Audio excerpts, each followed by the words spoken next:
gimana ya, kok tetap aja uang negara ini bocor ya, padahal udah ada pengawasan melekat kan, ada BPK, BPKP, Inspektorat, Irjen, Kejaksaan Agung, Kepolisian, bahkan ada di benteng terakhir pun juga di pengadilan, tapi tetap aja uang negara bocor.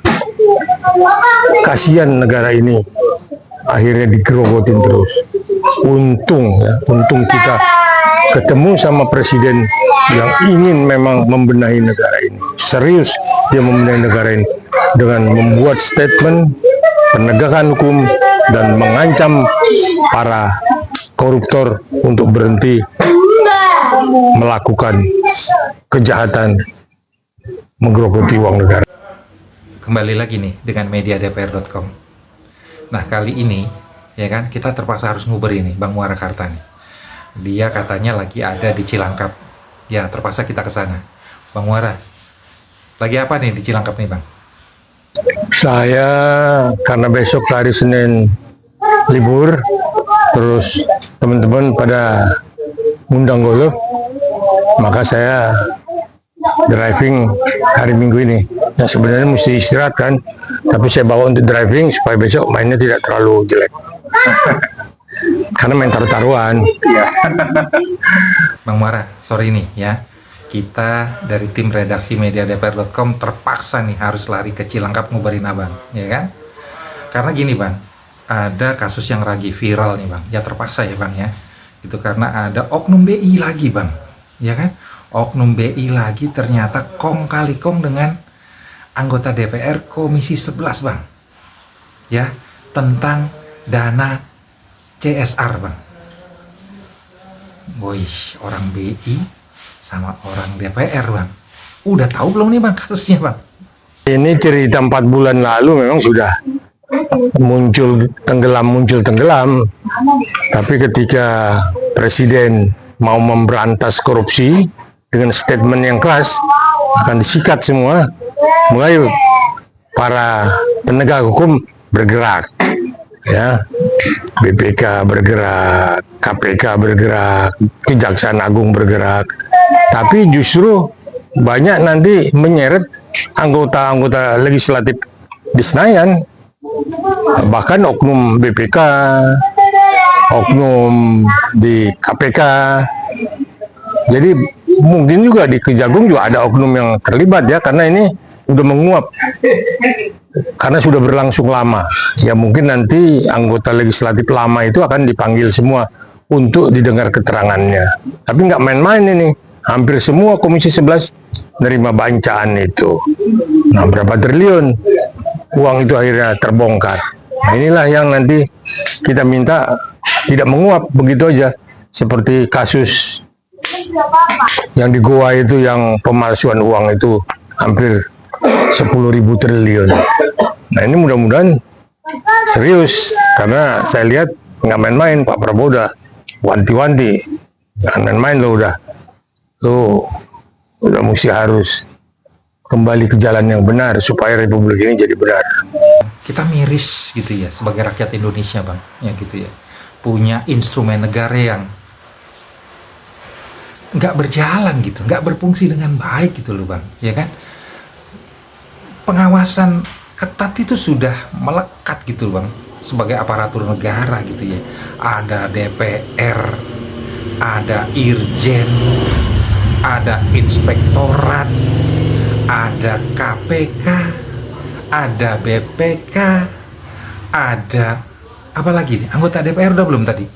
Ya kan? Ada kepolisian, ada kejaksaan, ada kehakiman, gitu ya.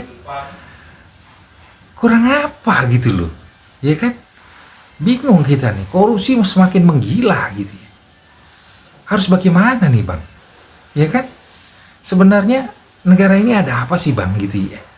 Sebenarnya negara ini sih oke-oke aja ya, cuman penegakan hukumnya yang memang kalau Betawi bilang memble. Ya, di sini pengawasan melekatnya juga tidak jalan, terus juga masyarakatnya juga tidak bisa berbuat apa-apa. Nah, kembali lagi semua kepada pemimpin. Di pemerintahan ini pemimpinnya siapa? Ya kembali lagi kepada presiden lama lah. Nah makanya sekarang dengan statement Pak Prabowo yang di setiap event akan memberantas korupsi, akan menindak para koruptor, saya pikir mereka udah pada ketakutan sekarang, main buka-bukaan. Nah inilah ada yang kebagiannya sedikit, akhirnya nyanyi. Ada yang nggak kebagian, apalagi itu nyanyinya kencang mungkin. Nah inilah makanya saya pikir sudah waktunya negara ini memang dibenahi supaya rakyat itu tidak semakin miskin, anak-anaknya pun tidak menderita terus-menerus. Ini kan yang menikmati kemerdekaan ini kan kita lihat orang-orang yang mampu menyekolahkan anaknya, mensejahterakan keluarganya. Bagaimana yang rakyat di bawah yang tidak punya penghasilan, hanya mengandalkan sawahnya, yang juga sawahnya pun digusur, tanahnya pun digusur, dipakai alasan PT, PT.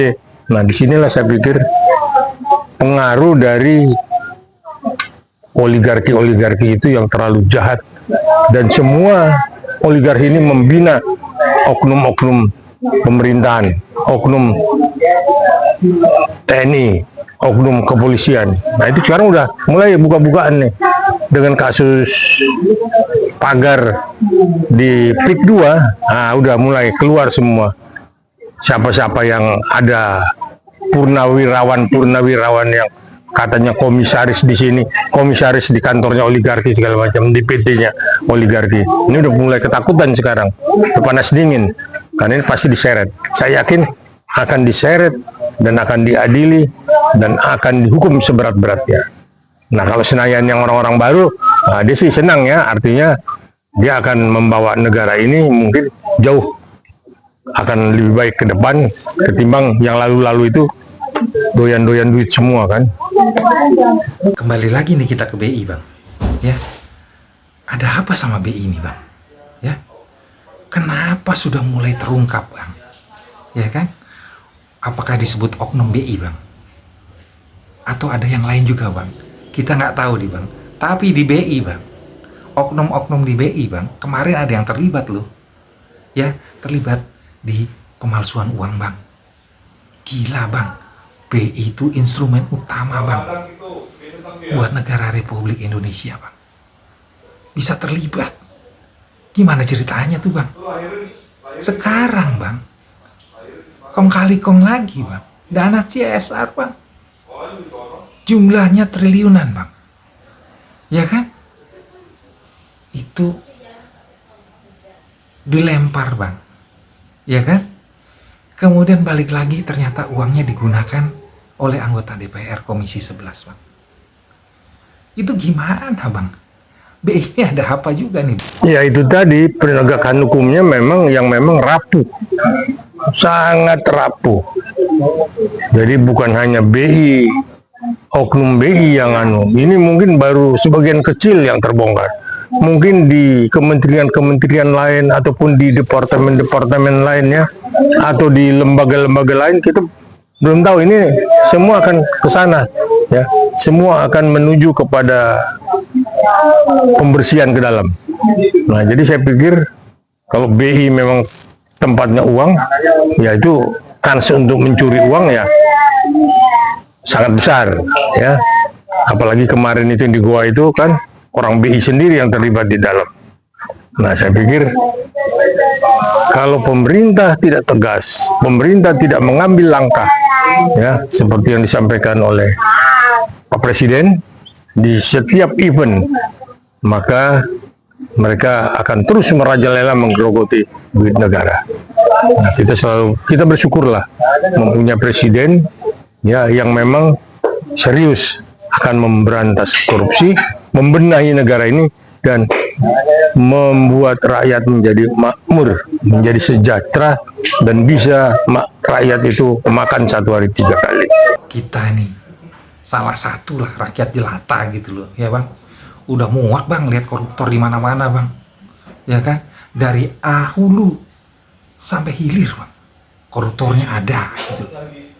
Mau di kementerian apapun, mau di anggota DPR, mau di kepolisian, mau di kejaksaan, Semuanya ada koruptornya, Bang. Dan kita sebut yang namanya oknum. Ya, Bang.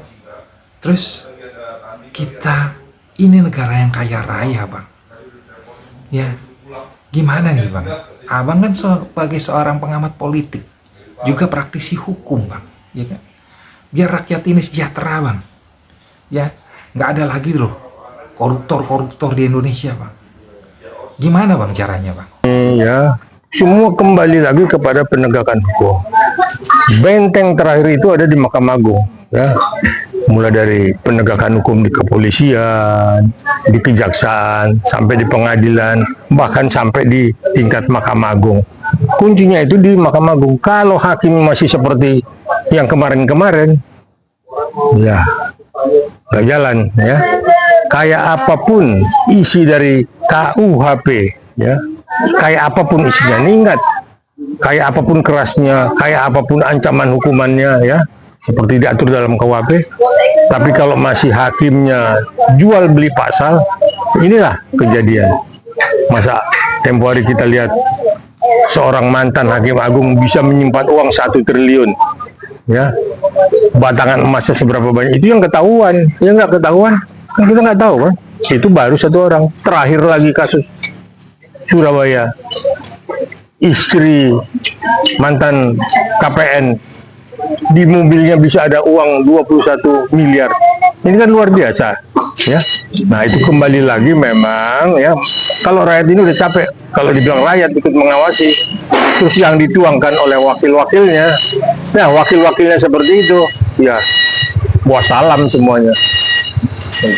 Nah, makanya mari kita dukung kepemimpinan Pak Prabowo dan Mas Gibran supaya memang negara ini bisa dibenahi, ya, ditata kembali, dan penegakan hukum itulah yang paling utama dan paling prioritas, terutama di benteng terakhir di Mahkamah Agung. Makanya saya usul tempo hari itu sebelum jadi hakim agung itu mesti ditatar 6 bulan, masukkan ke asrama, ditempa seperti seorang militer, dan otaknya dicuci sehingga dia hanya mengenal bagaimana penegakan hukum sesuai dengan yang berkeadilan berdasarkan ketuhanan yang Maha Esa. Kalau begini terus gitu loh, Bang, penegakan hukum kan benteng terakhirnya di kehakiman, betul, Bang, di Mahkamah Agung, ya kan. Kalau hakim-hakimnya seperti ini terus gitu loh, bisa disogok, ya kan, terus ada jual beli pasal gitu ya, Bang. Gimana nih, Bang? Ada wacana misalnya hakim-hakimnya yang buruk kita ganti semua gitu loh, Bang. Diganti dengan yang baru gitu loh, Bang, biar tidak terkontaminasi. Bisa nggak menurut Abang? Saya pikir itu problem juga kalau untuk menghabiskan mengganti yang baru, ya. Kalau penegakan hukumnya memang tidak diutamakan, ya, bisa aja diganti yang baru, ya. Tetapi kalau penegakan hukumnya enggak, akhirnya dia nanti tergiur lagi, ya. Ini udah tunjangan hariannya, ya, terus honor dari penanganan perkara, belum gajinya, belum, waduh, segala macam deh.